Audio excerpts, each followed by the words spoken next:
Right then, my games room tour update video for 2023. Last one was 2021.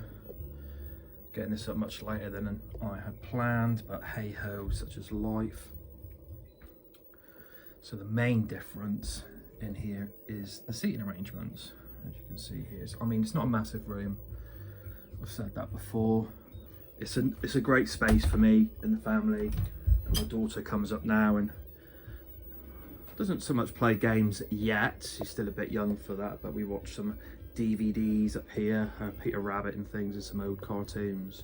So basically, I had to go back and look at the 2021 video just to see what was actually different. And there's a few bits, not much, and I will link the 2021 room tour at the end of this video and in the description below, so please check that out. There might be some duplication, I do apologise, I can't remember what I actually said. The main update really for the room is the seating arrangements. Now this is much more functional to what I had before. Over there, if I can get my finger in, over there is where I had my couch, and then that table was there, and I would sit over here and do my YouTube videos. So now it was just a bit uncomfortable, you know, having to either sprawl out on the sofa to sort of rotate your head to look at the screens. And you know, foremost, this is a games room, so these recline now. And look at my TVs and setup. Curtains are usually drawn, but I thought I'd get some light in here today into the old dark cave that is the games room. Right, let's start with the meat and potatoes, the gaming wall. So I've got this in chronological order, going from the Spectrum at the top. I did have all my Spectrum over here, but in order to create space for other games, I brought more of the Spectrum smaller box games down here. I'm not after everything, and that's the same with all of my collection. It's just the games that I owned, I had nostalgia for, I wanted, I want to play, and games that hold memories basically. So yeah, we've got some Spectrum big box titles up here.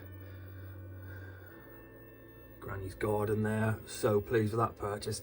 I had that on the BBC Micro at school, so I had to get that, but that's the Spectrum copy. Some Ultimate Play the Game classics here, and in the black boxes. We go here, Sabre Wolf and Night Lore, is it? Night Lore, and that plain one there is The Hobbit. So then it goes down to the Master System. Some lovely Tomy handhelds. I don't think I owned any of these as a kid, but really wanted to. So I had to pick a few of those up, and I got that one back in a car boot sale for £5, and obviously they're much more than that now. And that one I paid about 15 for that a few years later. Some Master System games. I've pretty much done most of my collection, individual console collections. Super Nintendo.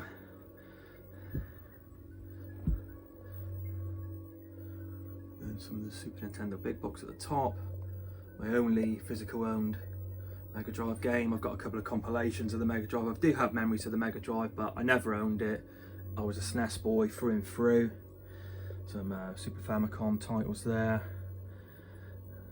Again, there's individual collection videos for most of these. I think I've still got to do the PlayStation 1, or have I? No, I've got to do the PlayStation 2 and the PlayStation 4. So there's a quick pan. The Dreamcast, the arcade wonder house that it was, N64 titles there. I'd say for most of these systems, I'm pretty much, you know, if I don't get another game, that's fine. Although the collector of me is always looking at a few more titles, but a lot of these sets are finished, I'd say, for me. Examples being the N64, the Master System isn't far off, the Dreamcast is sorted for me, PlayStation 3, but again, every now and again you'll discover another game that pops up. The original Xbox, I did own this console when I first got back from traveling for a year and blitzed loads of games on that, but my pride and joy of that generation was the Nintendo GameCube. Love that system. Down to the PlayStation 3.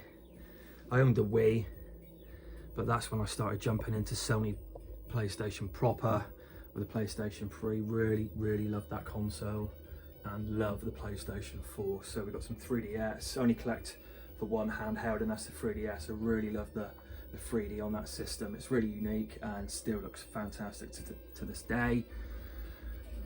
The Wii, I think I've done a Wii collection video and a Wii U video. And there's the PlayStation 4 there.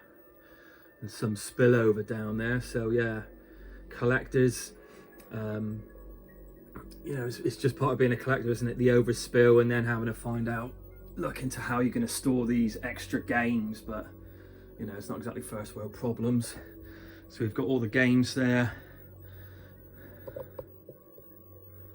My reflection there in the mirror, or the glass of the Dark Souls map I bought off eBay. It's not going to film very well, but it's a good representation of the labyrinthian map from the original Dark Souls. A few figures, not much. Oh, great game. Fire Ant on the Commodore 16. I've got great memories of playing that up my neighbour's house, just a couple of doors up from me, back at my old childhood house with his dad, Ken, bless him. And yeah, a couple of pictures, the back of the door, which is obviously incredibly interesting. My original cap from when I was about 14, 15, looks really tatty, but I couldn't throw it away. I remember, yeah, one of my friend's dads always used to call me Cap Boy. I was always in a cap. So if we go over here, bit of artwork. Spectrum gun on the wall, sort of best place for it. It looks like a carbon copy of the MS Zillion controller. I wonder if it's the same sort of mode, just with the Sinclair graphic on it, logo on it. I'm not sure, let me know. My wife's robot, which I've stolen for the room because it lends itself well in here. Worth a few quid, that one now. It's metal. My Robocop figure I picked up when I was traveling in Australia. Brought that bad boy back. Love him. He's one of the best character designs I think ever, really. Apparently that was a little teddy of mine. I had a cousin come over from Australia, and she bought this for me, brought this back, and apparently it was mine. I gave it to her little boy, who's now, I don't know, 35, something like that, when we were kids. I don't remember it myself. A few boxes down there. The old Binatone, that was the first system that my dad brought back to the house, and I remember lots of great games playing on that on the TV. You know, it's the first time you could actually make the TV do what you wanted. This is just some cushions and pillows. A little Pac-Man plushie I got down at charity shop for, I think it was £1, so I couldn't leave them there. Now this, there's a little story to this thing. I'll try and insert a picture of myself as a baby. I had this monkey, not this particular one, but I've had this on my search engine. He's a bit creepy, isn't he? But he's in lovely condition for how old he is. I've had a rough search for this monkey on eBay for donkey's years, but what do you put into a search for monkey teddy? You're going to get all sorts back. Anyway, years I had it on there, and a few years back now, this thing come up and I was like, oh my god, that is it. So I just bought it. I didn't care how much it was going to cost. I had to have it. This was, he was my pet monkey, Monkey Thomas they called him. Mum and dad, he was part of the family.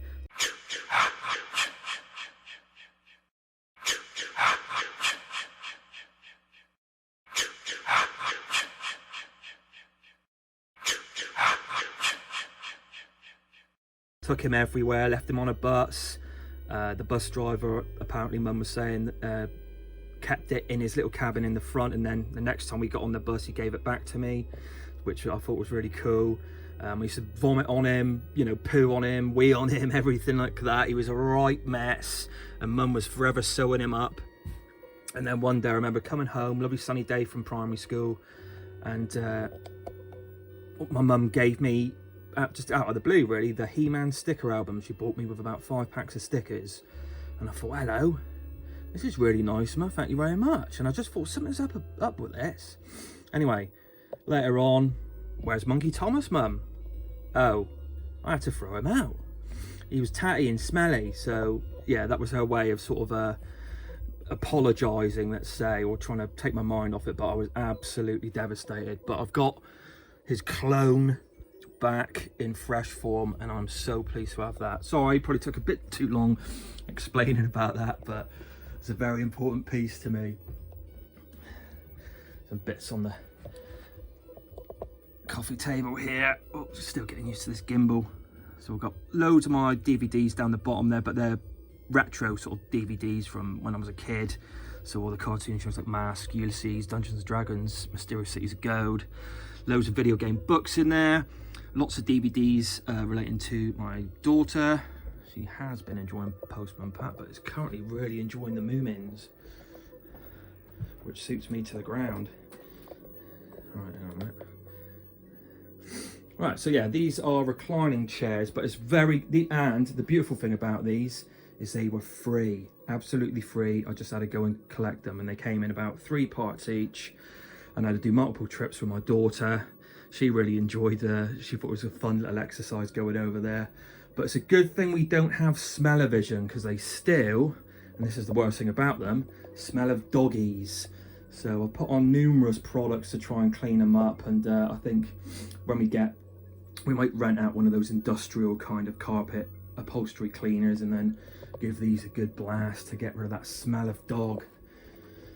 But apart from that, they're really pleased with them for nothing. This Hurley autograph, I'd like to think it is hers. I sent it off to her fan account in London, and this came back probably 22 years ago. I sent it off. Picture of me that I created for my Dark Souls 3 character.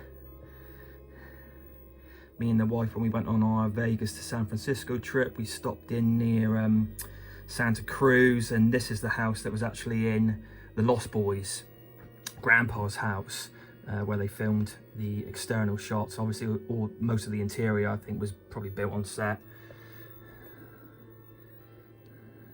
Sekiro. And my Bridget Bardot signed picture. And that's my artwork I did. It's quite a large painting on MDF wood.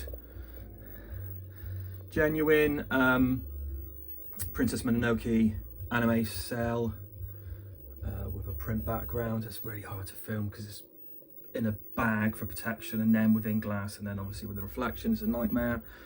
Little Star Warsy sort of shrine down there. Sort of sadly gone off Star Wars, although obviously in my eyes there's only 3 Star Wars films. The latest Disney films are just absolutely terrible in my opinion. Ruined, they ruined something for so many people. Feel free to disagree. Few little knickknacks. I don't go crazy with the toys and things, they're just things that resonate with me. Love Akira. I like not all anime, I'm quite choosy. I like the more sort of serious stuff rather than anything like demon porn or anything like that.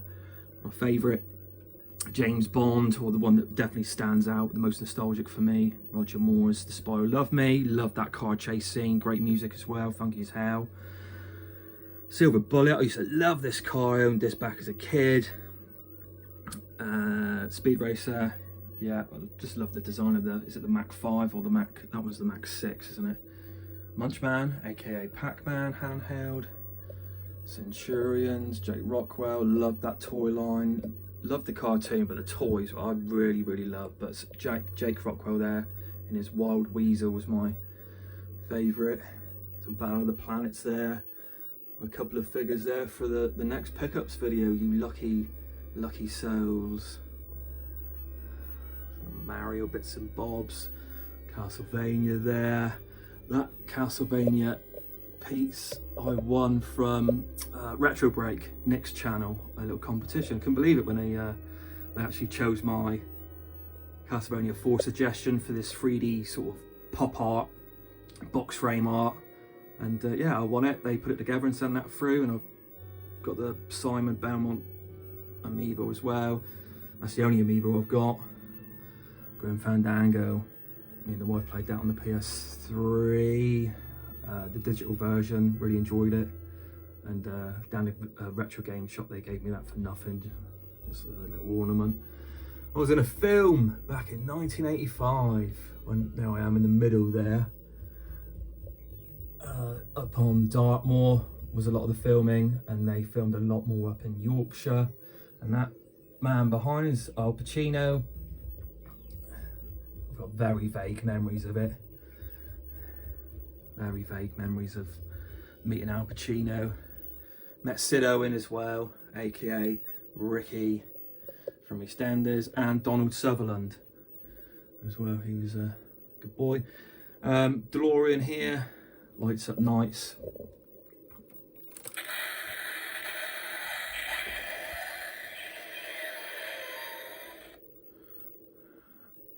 Astro Wars, used to love this.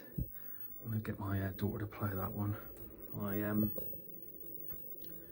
video game soundtracks, although that one I got in a charity shop, Blackadder goes forth.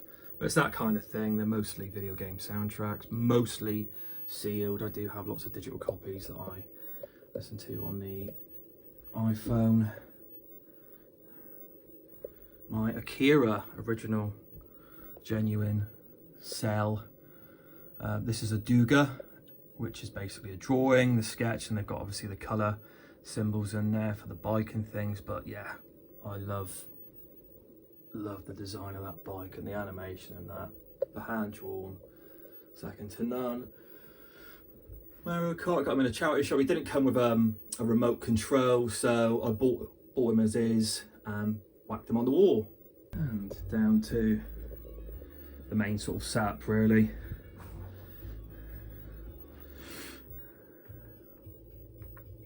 I think there's probably a few little additions to, oh there are actually quite a few additions. On the CRT I've got Gundam Wing. On the Super Famicom, Endless Duel is the subtitle for that. Really good mech fighting game. If you haven't checked it out, please do so. It plays so well. This, I believe I had this one before. This is just a DVD player and HD recorder, picked up from a charity shop. Panasonic, the same sort of generation as this Panasonic plasma TV that I've got.